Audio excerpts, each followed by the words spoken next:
Daily. Taste the Daily. మాజీ MP Undavalli Arun Kumar Janasena అధినేత పవన్ కళ్యాణ్ కు ఇచ్చిన సలహా చర్చగా మారిందా? డిప్యూటీ సీఎంగా కంటే ప్రతిపక్ష పాత్ర పోషించాలని సూచించడం వెనక ఆంతర్యం ఏమైనా ఉందా? జగన్ అసెంబ్లీకి వెళ్ళకపోతే ఆయన ప్లేస్లోకి పవన్ వచ్చేస్తారని ఉండవల్లి అనడం వైసీపీకి హెచ్చరికగా మారిందా? అయితే మాజీ ఎంపీ ఉండవల్లి ఇస్తున్న సలహాలను అటు పవన్ ఇటు జగన్ ఎవరు సీరియస్గా తీసుకుంటారు? Let's watch this story.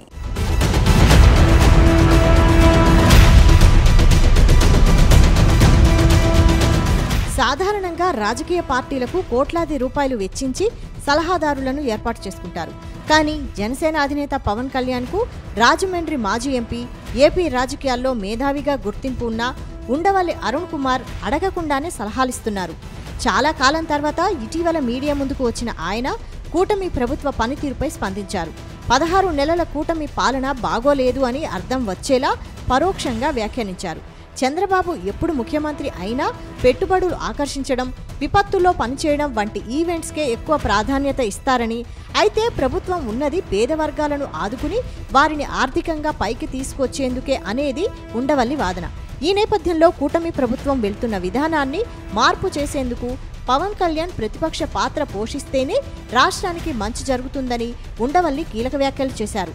అయితే మీడియా ద్వారా డిప్యూటీ సీఎం పవన్ కళ్యాణ్కు సలహా ఇచ్చారు. దీనిపై అటు రాజకీయ వర్గాల్లోనూ ఇటు జనసేన సైనికుల్లోనూ చర్చ జరుగుతోంది.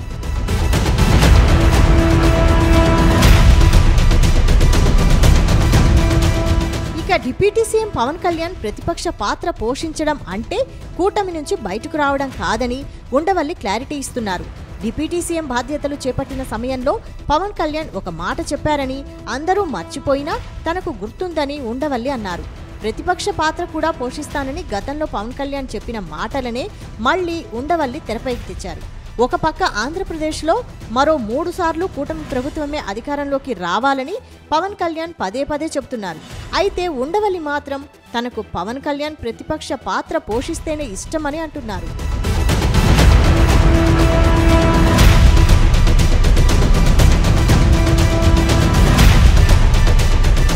అయితే డిప్యూటీ సీఎం పవన్ కళ్యాణ్కు ఉండవల్లి ఇచ్చిన సలహా రాష్ట్రానికి మేలు జరగడం కోసమే అని చర్చ జరుగుతోంది.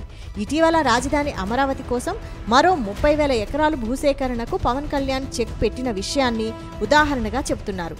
పవన్ ప్రతిపక్ష పాత్ర పోషించడం వల్లే రాజధానికి 2వ దశ భూసేకరణ ఆగిందనేది తెలిసిన విషయమే.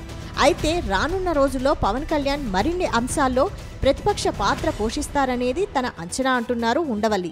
ఇదిలా ఉంటే బహిరంగ లేఖలు లేదా మీడియా సమావేశాల ద్వారా ఉండవల్లి ఇస్తున్న సూచనలను పవన్ కళ్యాణ్ పట్టించుకునే అవకాశాలు తక్కువగా ఉన్నట్లుగా కనిపిస్తోంది. వాస్తవానికి ఏడాది క్రితమే పవన్ కళ్యాణ్కు ఉండవల్లి ఓ బహిరంగ లేఖ రాశారు.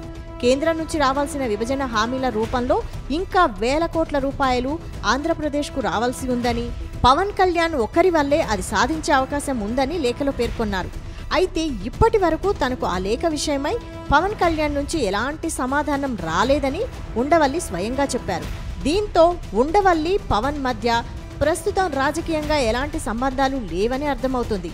మరోవైపు పవన్ ప్రతిపక్ష పాత్ర పోషించాలని ఉండవల్లి చెబుతున్నారంటే ఆయన కూటమిలో విభేదాలు కోరుకుంటున్నారని విమర్శలు వచ్చే అవకాశాలు కూడా ఉన్నాయి.